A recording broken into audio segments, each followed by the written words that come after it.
J'ai parlé avec le chef du Parti libertarien, Jacques Boudreau, pour cette entrevue de cette mini-série que je fais pour vous faire découvrir un peu les options de la démocratie canadienne. Et il m'a présenté le Parti libertarien du Canada en grand détail. Je vous laisse écouter cette entrevue-là. N'hésitez pas à vous abonner pour en voir les autres entrevues qui s'en viennent dans les prochains jours. Mettez un like aussi et commentez ce que vous pensez de son parti. D'ailleurs aussi, avant l'entrevue, il m'avait dit que auparavant, il cherchait encore des candidats, notamment au Québec, étant donné que le Parti libre s'est dissous, devrais-je dire, je crois. Et c'est une des idéologies qui étaient quand même assez convergentes et que maintenant le parti n'existe plus. Donc, si les anciens candidats ou partisans du Parti libre sont intéressés par le Parti libertarien, n'hésitez pas à faire le saut. Je vais simplement passer le message parce qu'il me l'avait mentionné en début d'entrevue. Je vous laisse profiter de cette vidéo. Merci beaucoup d'être là. On se revoit après. Pouvez-vous me présenter un peu ce que votre parti propose pour les Canadiens et Canadiennes? Bon, en général, c'est un parti qui est axé sur la liberté individuelle pour permettre aux gens de mener leur vie de la meilleure façon qu'ils pensent, avec un gouvernement qui est le plus petit possible, avec le moins de règles, les impôts les plus bas possibles. Voilà, c'est vraiment axé sur la capacité que les gens ont de mener leur vie de la façon qu'ils considèrent comme étant la meilleure, sans interférence de politiciens qui vont leur dire quoi faire, quand le faire, avec qui le faire, etc. Et de réduire le fardeau fiscal que ces gens-là, auxquels ils font face. C'est très, très simple. Malheureusement, c'est simple, mais c'est pas très populaire, il semble. En fait, si je comprends bien l'idéologie en tant que telle, ce que vous proposez aussi, c'est de limiter les dépenses de gouvernement en gardant seulement un aspect, un certain aspect juridique et un aspect un peu de protection, là, si je comprends bien, là. Oui, en parlant de la philosophie libertarienne, je présente le plus souvent possible ce qu'on appelle le côté minarchiste, c'est-à-dire le gouvernement le plus petit, parce qu'évidemment, il y a toutes sortes de conversations qui ont lieu, à savoir est-ce qu'on devrait être anarcho-capitaliste ou minarchiste. Bon, moi peut-être qu'en termes de philosophie et théorie, je suis plus anarcho-capitaliste, mais je serais très heureux si on arrivait à un point minarchiste, c'est-à-dire reconnaître qu'il y a peut-être certaines fonctions qui seraient...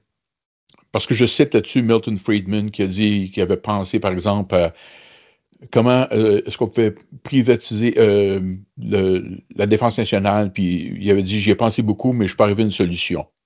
Alors, c'est un gars qui était assez intelligent, peut-être qu'il avait raison. Alors, c'est pour ça que je me dis, bon, si on se limite à la défense nationale, le code criminel et tout le côté juridique des choses, ainsi que peut-être une police nationale, on s'arrête là. OK. Bon, évidemment, il y a tout le côté diplomatique aussi que le gouvernement fédéral peut faire. Mais ça s'arrête là. Ça s'arrête là. Donc, ce qui est à considérer aussi, c'est que, mettons, en termes de loi que le gouvernement interviendrait, ce serait vraiment empêcher ce qui brime la vie des autres ainsi que la fraude qui serait illégale. Donc, bon, ça servirait à ça le gouvernement, si je comprends bien la ligne du parti. Là. Oui, c'est exactement ça. La fonction du gouvernement, c'est de protéger les gens contre des gens qui veulent les empêcher ou de voler ou de choses comme ça, de brimer leur liberté d'une façon ou d'une autre. Puis je voyais aussi que vous prôniez vraiment comme la possibilité à tous d'être égal un peu, d'avoir la même chance, peu importe leur provenance ou quelque chose comme ça. Là, c'est ce que je comprenais bien. Le racisme, c'était complètement enlevé. Il n'y avait pas de favoritisme dans rien. Il n'y avait pas de choses comme ça non plus. Là. Je suis persuadé que, évidemment, il reste encore peut-être des poches de racisme un peu ici et là, mais en général, si on regarde l'histoire, les plus grands péchés, si vous voulez, qui ont été établis, ont été faits par les gouvernements. Il ne faut jamais se leurrer, ne jamais confondre ce qui est moral avec ce qui est légal. Les gouvernements je prends par exemple les nazis en Allemagne. Il y avait certaines choses qui ont été élues au début, en 1933, de façon légale. Ils ont passé des lois qui veut dire qu'il y avait certaines choses qu'ils faisaient qui étaient légales, mais qui étaient immorales. La ségrégation aux États-Unis, c'était quelque chose qui venait du gouvernement, pas nécessairement des gens. Il y a toutes sortes d'exemples comme ça. C'est pour ça que si on enlève le gouvernement, je pense qu'il y a beaucoup de ces choses-là extrêmement néfastes qui n'arriveraient plus ou qui ne seraient pas passées dans le passé. Quels sont les points principaux sur lesquels le parti veut miser pour les élections 2025 pour essayer de gagner un attrait dans la population? Ouais. Moi, je veux passer beaucoup d'emphase sur le côté économique. Parce que il faut que les gens comprennent. Puis je vais vous donner un exemple que j'ai utilisé ici, parce que ça l'a fait les manchettes beaucoup. Mais ça va être particulièrement saillant là, au Québec. Mais je suis certain que la grande partie des gens se souviennent de l'accident horrifique qui a eu lieu au lac Mégantic en 2013. Alors qu'un train a déraillé, a explosé au centre-ville, a tué 47 personnes, a détruit le centre-ville complètement.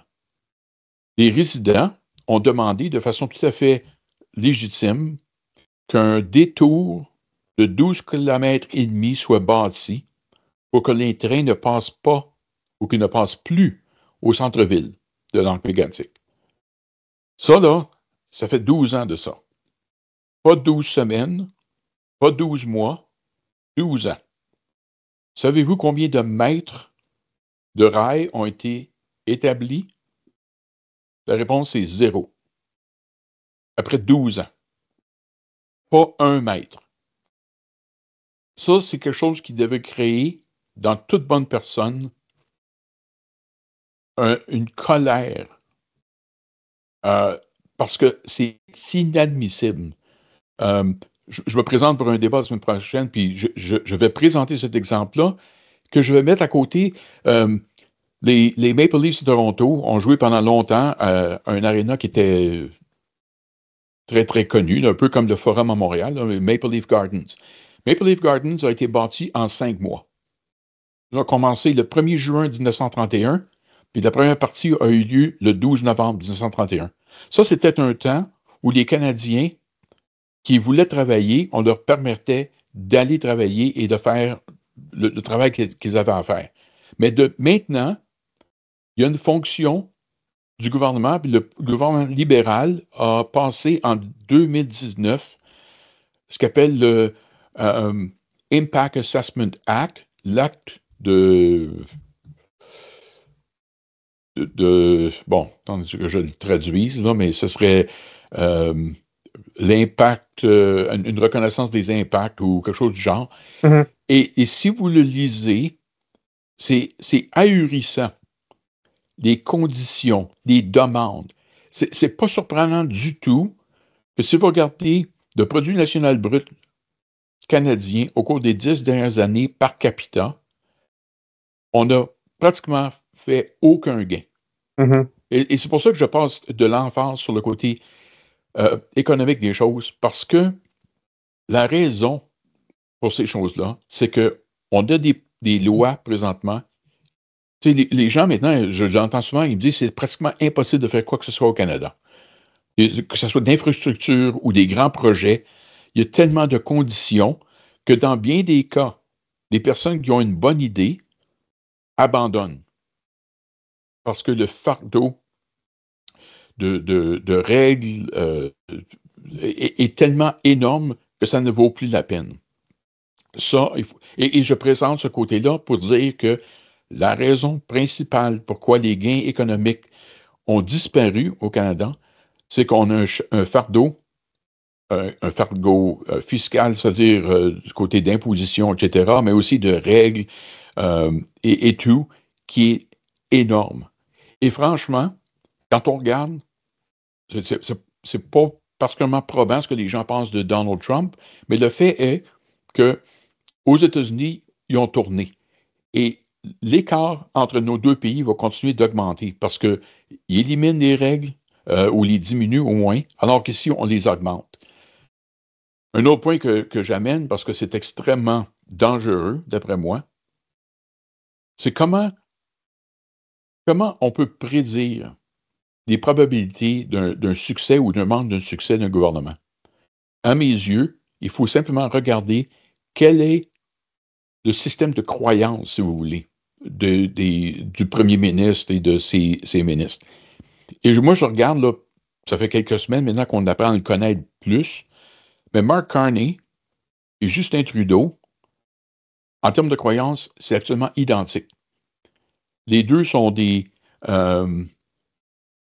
fanatiques du climat, c'est-à-dire que si on regarde, par exemple, Mark Carney, net zéro en 2050, c'est quelque chose auquel il tient mordicus. Mark Carney, c'est un économiste qui n'est pas très bon comme économiste pour commencer, mais il connaît strictement rien à la science et la façon que le monde fonctionne. Et ce net zéro par 2050, c'est physiquement impossible. La seule façon qu'on peut y arriver, c'est si on fait un retour en arrière à un temps pré-industriel, avec toutes les misères que ça l'amène. Alors, si quelqu'un est dans un domaine qui produit, que ce soit l'agriculture ou les industries, il n'y a aucun doute qu'on va continuer d'en arracher au point de vue économique parce qu'il va leur mettre le bâton dans les roues aussi souvent que possible. Alors, ça, c'est un premier aspect. Pour répondre à votre question, c'est le côté économique des choses. Maintenant, il y a le côté liberté. Les libéraux ont passé plusieurs projets de loi au cours des dernières années qui sont extrêmement dangereux du point de vue liberté. Là, je les mélange, alors je ne le citerai pas parce que peut-être que je vais donner le mauvais numéro, mais il y a le Bill C quelque chose qui permettrait à quelqu'un d'être emprisonné si quelqu'un a réussi à convaincre un juge que la personne, dans le futur, pourra ou pourrait dire quelque chose qui serait néfaste ou qui causerait des problèmes à certaines personnes. Ce genre de projet de loi-là, c'est pour ceux qui ont lu le livre 1984, c'est comme une page qui a été tirée de ce livre-là. C'est extrêmement dangereux. Ça permet ou ça permettrait au gouvernement de faire taire toute personne avec qui ils sont en désaccord. C'est vraiment... je me répète, mais c'est extrêmement épeurant qu'on ait des projets de loi comme ça.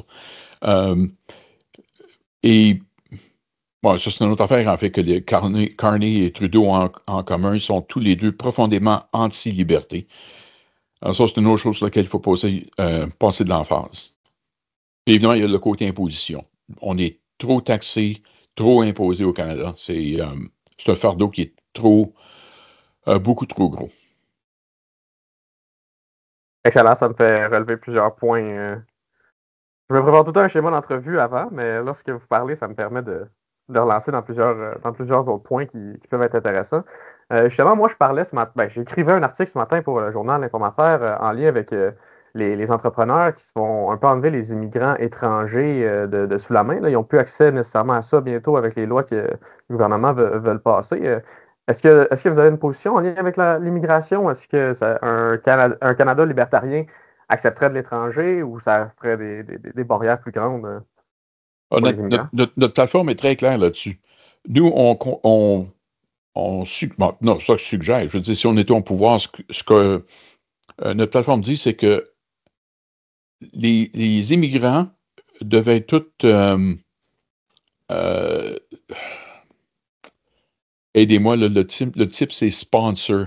C'est-à-dire, c'est quelqu'un qui, que ce soit un employeur ou une personne, qui aurait le droit d'amener quelqu'un au Canada, mais il serait responsable à 100% de la charge fiscale. Autrement dit, pas d'appui du gouvernement aux immigrants. C'est la personne qui va les amener qui serait responsable, ainsi que responsable de leur comportement. OK. Alors, toute personne ou toute compagnie qui a besoin d'employés serait libre d'amener des employés pour les aider, mais il y aurait ces deux conditions-là. Donc, une liberté quand même assez complète de ce côté-là aussi, ben, ça va avec l'idéologie en même temps. Le Oui, fonctionnement aussi. Oui, allez. je te posais, mais fini un nombre. Là, on se rend compte là, avec l'aménagement puis les maisons, etc. Un nombre beaucoup trop grand pour nos capacités, où il y a personne qui est vraiment responsable de ces gens-là. Parce que vraiment, il y a vraiment un disconnect entre le gouvernement fédéral et les gouvernements provinciaux qui ont souvent des responsabilités différentes. Ce que je veux dire, c'est que le gouvernement fédéral, c'est lui qui a le dernier mot en termes du nombre des migrants, mais se considère deux des fonctions qui existent en ce moment les plus importantes, certainement les deux plus dispendieuses, c'est-à-dire la santé et l'éducation. Ça, c'est deux juridictions provinciales. Alors, c'est une position qui est un peu bizarre parce que c'est comme, OK, moi, je n'ai pas un mot à dire, je me fais imposer un certain nombre de personnes, et je suis pogné avec ça. C'est un gros manque de communication entre les gouvernements.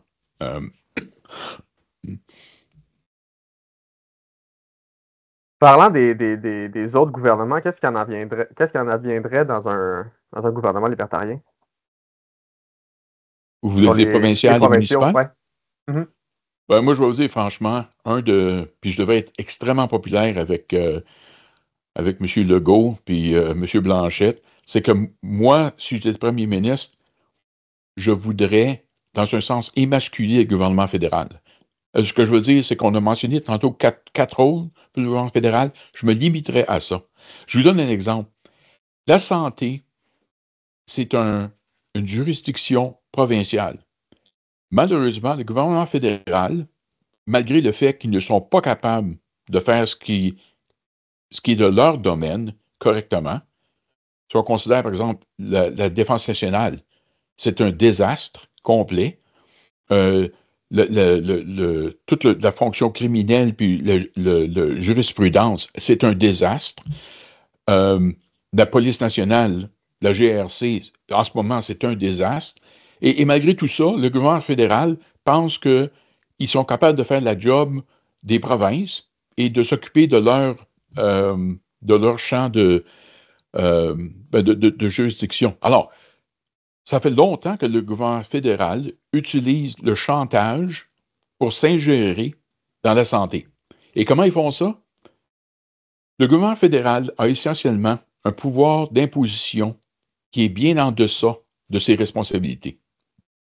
Et c'est pour ça que chaque année, les provinces doivent se présenter au gouvernement fédéral, quasiment comme des quêteux, leur demandant des transferts pour la santé qui sont plus élevés pour qu'ils soient augmentés essentiellement.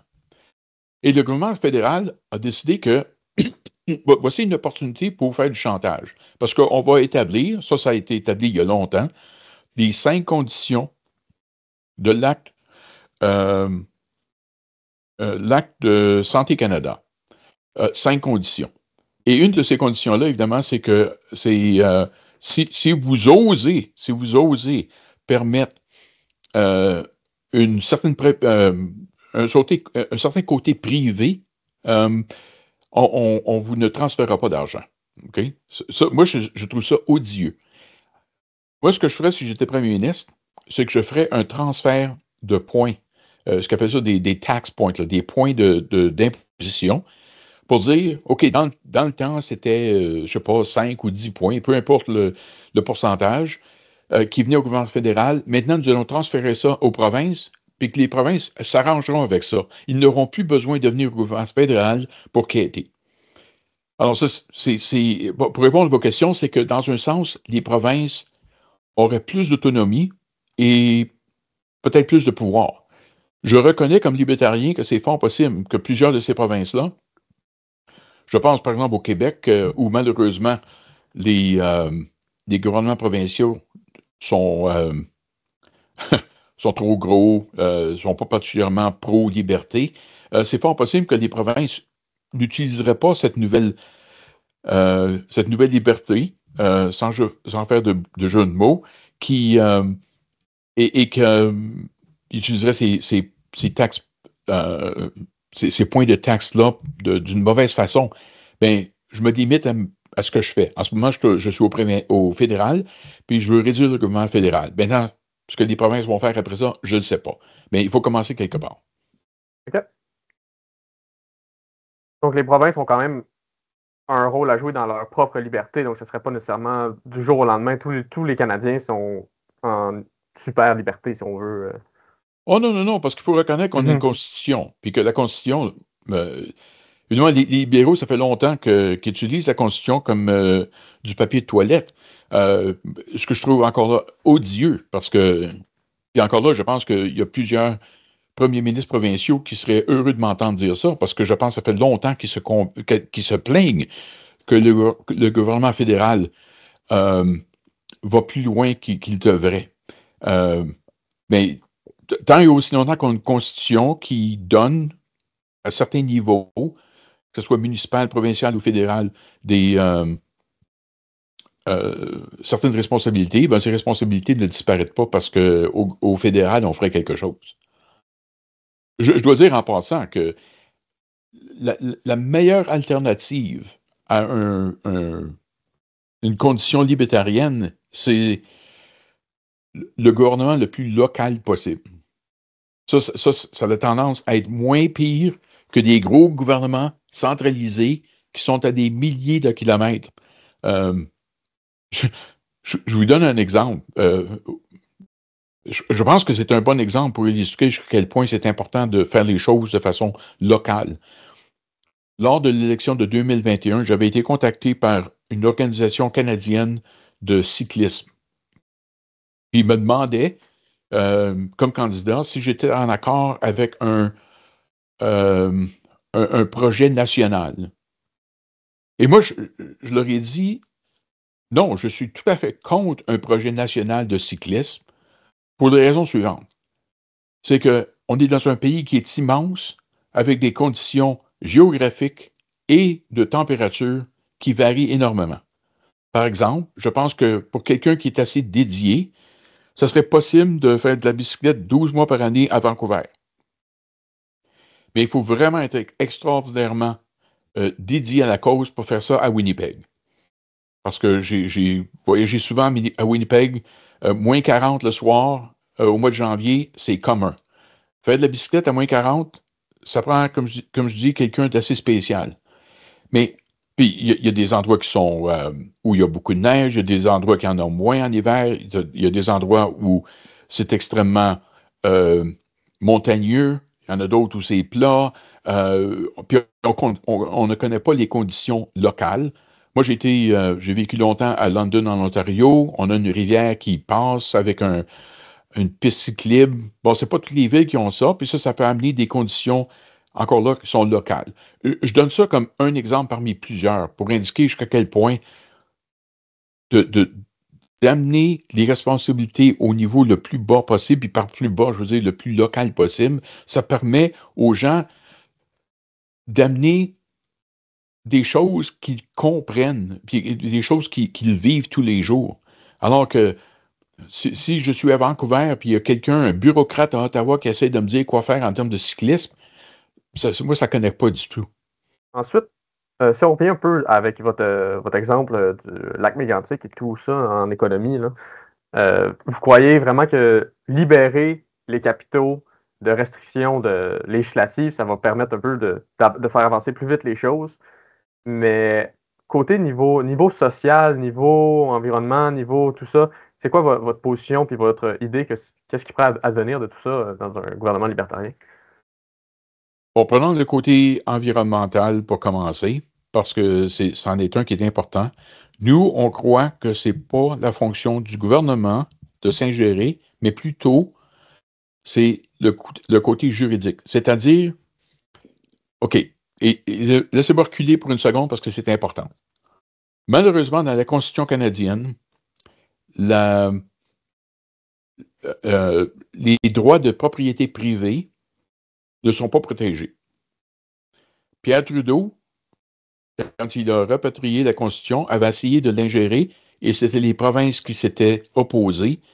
Puis il était obligé de mettre de l'eau dans son vin de telle sorte que les propriétés privées ne sont pas protégées. Bon, ça c'est quelque chose, encore là, moi j'essaierais d'avoir un amendement à la Constitution pour les protéger parce que c'est absolument essentiel en termes de liberté d'avoir la possibilité de faire ce que vous voulez sur votre terrain. Bon, mais ce qui suit de ça, c'est que si quelqu'un cause un problème à votre propriété, vous avez le droit, ou vous devriez avoir le droit de poursuivre cette personne-là. Je vous donne 2 exemples. C'est des vieux exemples parce que, encore là, la loi a changé aux États-Unis. Mais vers la fin des années 1800, ce que je décris, c'était bien en place. C'est-à-dire qu'il y avait une protection de votre propriété privée et si quelqu'un lui causait des problèmes, c'était possible de poursuivre la personne qui causait le problème. Alors, si vous êtes déjà posé la question d'où viennent le concept de ces cheminées qui sont immenses, vous savez que ce soit une usine, comment ça se fait que les cheminées sont 200, 300 pieds de haut? Mais ça vient du fait que vers la fin des années 1800, les cheminées étaient beaucoup plus basses. Puis les femmes qui mettaient leur linge à sécher sur une corde à linge se sortaient et s'étaient remplies de suie. Ils ont poursuivi et ça a amené des changements parce que les compagnies étaient tannées de se faire poursuivre et de perdre. Un autre exemple qui date aussi de cette période-là, je ne sais pas pourquoi, mais les gens avaient tendance à se bâtir, les fermiers, extrêmement proches des chemins de fer. Les trains passaient, puis ils émettaient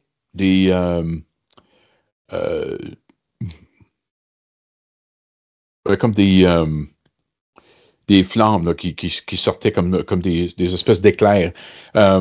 Et souvent, c'était pas de la paille ou quelque chose, ça mettait le feu. Ça brûlait les fermes. Ils se sont fait poursuivre et c'est là qu'ils ont inventé cette espèce de choses qui cachent les roues, alors que s'il y a des éclairs ou des choses qui mettaient le feu, là, ça les bloquait. Alors, encore une fois, le gouvernement n'a pas besoin de pas été impliqué. Tout ça, c'est des changements de comportement qui ont été amenés par le système juridique qui permettait aux gens de défendre leur propriété privée. Alors, si on prend le lac Mégantic, par exemple, il y a eu un énorme problème, dévastation, etc. Je suis certain qu'il y a eu des poursuites. Si quelqu'un veut établir un chemin de fer et que le chemin de fer, pour une raison ou d'une autre, cause des problèmes, il devrait pouvoir, une poursuite devrait pouvoir avoir lieu et de forcer un changement si nécessaire. Mais pour le reste, je dois dire que si on regarde l'acte, il y a toutes sortes de demandes qui n'ont absolument rien à faire avec le côté. Je pense qu'un autre exemple, là, il y a des mines qui ont été abandonnées, des projets de mines qui ont été abandonnés parce que les demandes, encore là, qui n'avaient rien à faire avec le côté business, ont été abandonnées. Alors que le côté, la justification, si vous voulez, la personne qui voulait établir la mine savait certainement qu'il était pour avoir des clients. Et dans un sens, là, à condition, évidemment, qu'il n'y a pas de danger ou de problèmes qui sont créés pour d'autres personnes, c'est la seule chose qui compte. Le fait là, de savoir comment est-ce qu'il va y avoir de femmes qui vont travailler ou combien de personnes handicapées qui vont travailler, ça ne devrait pas faire partie de l'équation. Ces choses-là, ça vient naturellement de toute façon.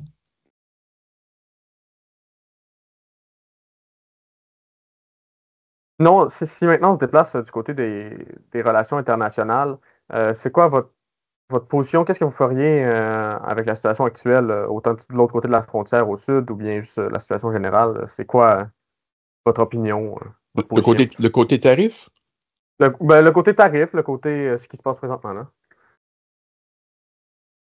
Bon, le côté tarif, je suis tout à fait. Bon, d'abord, la position libertarienne, c'est qu'il n'y aurait pas de tarif. Nous, on aurait ouvre nos frontières. Si vous avez un produit à nous vendre, puis que les Canadiens veulent l'acheter, vous pouvez le vendre ici. Ça s'arrête là. Est-ce que c'est similaire avec les investissements étrangers aussi? Oui. Mettons une compagnie qui s'en vient ou. Oui. Par contre, je dois dire une chose, c'est que il reste quand même, je pense qu'il y a un rôle à s'assurer qu'il n'y a pas certaines. Parce que, dans ce sens, moi, je n'ai pas de problème avec une compagnie indépendante qui va venir s'établir ici. Je n'ai pas de problème avec une personne qui va venir s'établir. J'ai un problème, par exemple, quand des gouvernements, tels que le gouvernement chinois, je ne voudrais pas qu'ils utilisent ou qu'ils profitent de ma largesse libertarienne. Ça, c'est le genre de choses que je continuerai à étudier et à suivre de façon très proche. Okay? Bon, maintenant, pour les tarifs. L'idée d'établir nos. D'abord, OK, il faut s'entendre. Les tarifs, c'est une taxe de vente sur vos importations. Et l'idée, ça, c'est quelque chose sur lequel Trump a complètement tort, cette idée qu'il peut y avoir des tarifs, puis les tarifs vont être payés par les Chinois ou les Canadiens. C'est pas vrai du tout. Ça va être payé par les Américains. En grande partie. Il y a certaines exceptions, là, mais en grande partie, ça va être payé par les Américains. Autrement dit, ils vont devoir payer plus cher pour ce qu'il y avait avant. Bon. Alors, l'idée d'avoir de rétalier avec, en disant on va augmenter les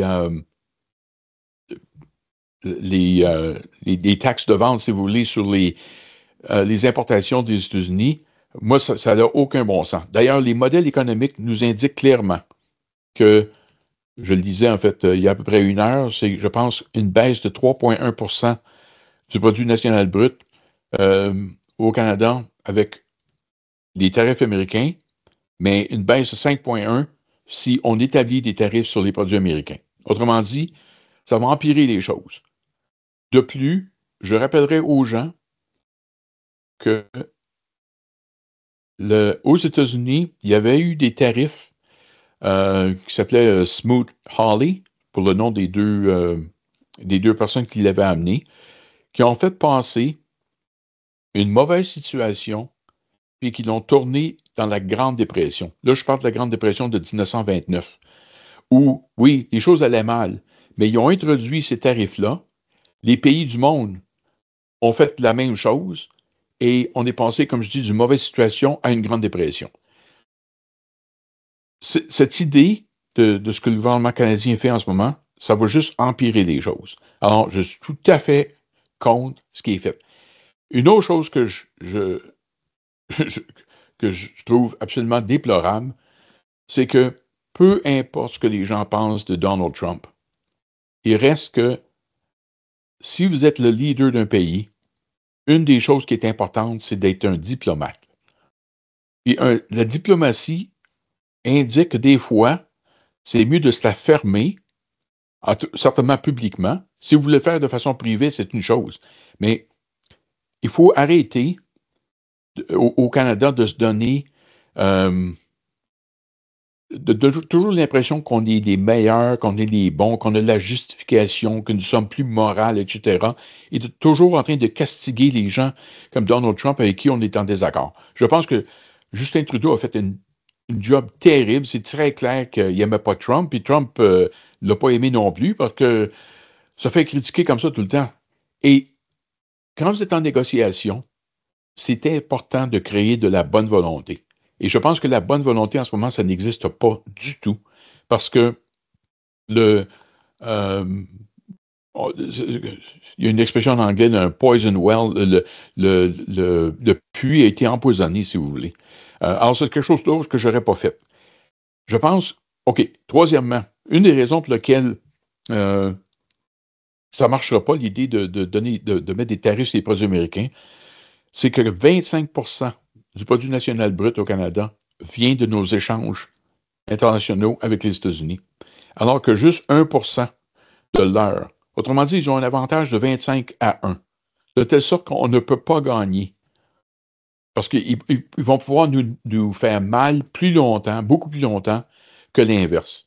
Alors, on n'a rien à gagner. Ce qu'il faut faire, c'est négocier. Il y a certains irritants au Canada où on pourrait s'asseoir avec lui et lui dire, OK, quels sont les irritants? Et on va voir ce qu'on peut faire.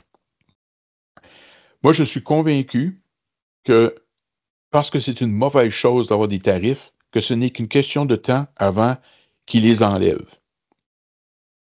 Et il faut avoir un peu de patience et réagir de façon rationnelle, pas émotionnelle.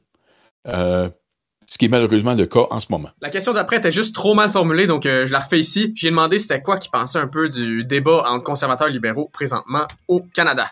Je viens de parler de réponse émotionnelle. Moi, je dois dire que je suis un actuaire par profession. J'ai tendance à être assez cartésien dans ma pensée. Je trouve que c'est souvent une très mauvaise idée de répondre de façon émotionnelle, mais je reconnais que faire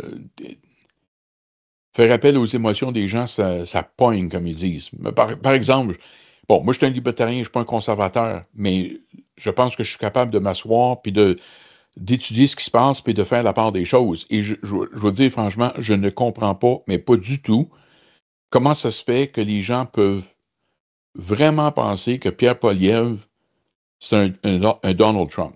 Quelque chose que les libéraux répètent incessamment. Et ça semble pogner. Mais moi, je regarde les deux, puis je vois pratiquement aucune ressemblance, à l'exception qu'ils sont tous les deux à droite du centre, sur sur l'échelle politique. C'est quelque chose qu'on voit souvent des gens de gauche, c'est-à-dire que toute personne qui est en désaccord avec une personne de gauche, c'est immédiatement un fasciste ou une personne d'extrême droite. Je trouve ça étonnant que de nos jours, c'est très, très rare que quelqu'un va être décrit comme étant une personne de droite. C'est pratiquement tout le temps une personne d'extrême droite, qui est utilisée comme une insulte, si vous voulez. Mon commentaire en général, c'est que, pour répondre à votre question, c'est qu'il y a beaucoup trop de... il y a beaucoup trop d'émotions dans le sens que les gens ne sont pas capables de reconnaître que quelqu'un peut avoir une bonne idée ou que nous-mêmes, on n'a peut-être pas toutes les bonnes idées, puis que quelqu'un qui est en désaccord avec nos positions, c'est nécessairement quelqu'un qui est méchant ou... je sais, parce que je suis assez vieux, qu'il y a 30, il y a 40 ans, c'était pas comme ça. Les libéraux, les conservateurs étaient évidemment en désaccord, mais il y avait un certain respect. Alors que maintenant, le respect a disparu complètement. Et ça c'est déplorable, et je vais dire franchement, je ne suis pas sûr comment régler le problème. OK. Est-ce que vous aviez quelque chose à ajouter pour terminer le tout? Ben, moi, je vais répéter aux gens, ça fait 10 ans, au point de vue économique, qu'on en arrache. L'écart entre le Canada et les États-Unis s'accentue à chaque année. Ça l'amène un cercle vicieux, c'est-à-dire que nos gens les plus intelligents, les plus entrepreneurs, les plus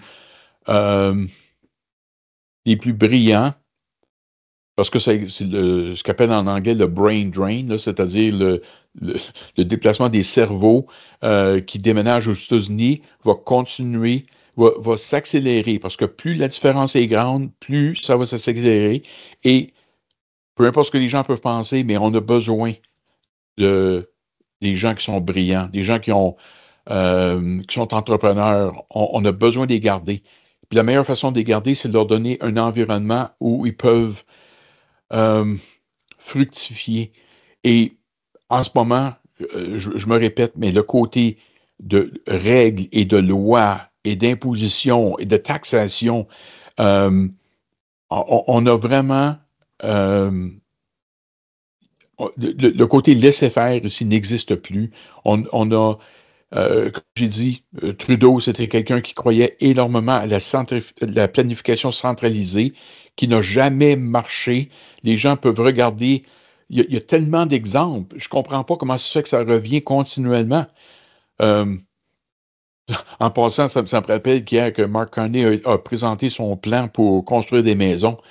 Comme quelqu'un a dit de façon très drôle, il semble avoir étudié toutes les tentatives qui ont été faites au cours des 60 dernières années et a retenu toutes les choses qui ont mal fonctionné. Ils ont dit que c'est de la planification centralisée du genre Union soviétique. Et je l'ai regardé son plan, puis c'est tout à fait vrai. C'est une description qui est très, très, très apte. Alors, moi, je dirais aux gens, si vous voulez une continuation de ce qu'on a eu au cours des 10 dernières années, votez libéral, parce que c'est exactement ce que vous allez avoir. Comme je dis, les croyances de Mark Carney et de Trudeau sont identiques. Ça va être la même chose. Et ça, c'est... ils vont détruire ce qui reste du pays, essentiellement. Alors, c'est ça mon message. Et le vaccin contre ça, c'est le Parti libertarien. Parce que nos croyances sont à 180 degrés de leur. De leader. Et c'est ainsi que se conclut cette entrevue avec Jacques Boudreau. Je sais que ça a été un petit peu plus long que d'habitude, ça s'est étiré un peu, mais je me sentais dedans pour poser des questions, donc j'en ai profité par le fait même. Et habituez-vous pas trop au décor de Kik pour mes vidéos, là, c'est juste que je fais un remplacement en fin de semaine, donc me voici, me voilà. N'hésitez pas à mettre un like et de commenter la vidéo et de vous abonner, ça me ferait un très grand plaisir, ça me soutient dans ma démarche pour aider la démocratie. Merci beaucoup d'être là, on se revoit dans les 2 prochains jours. À la prochaine, salut!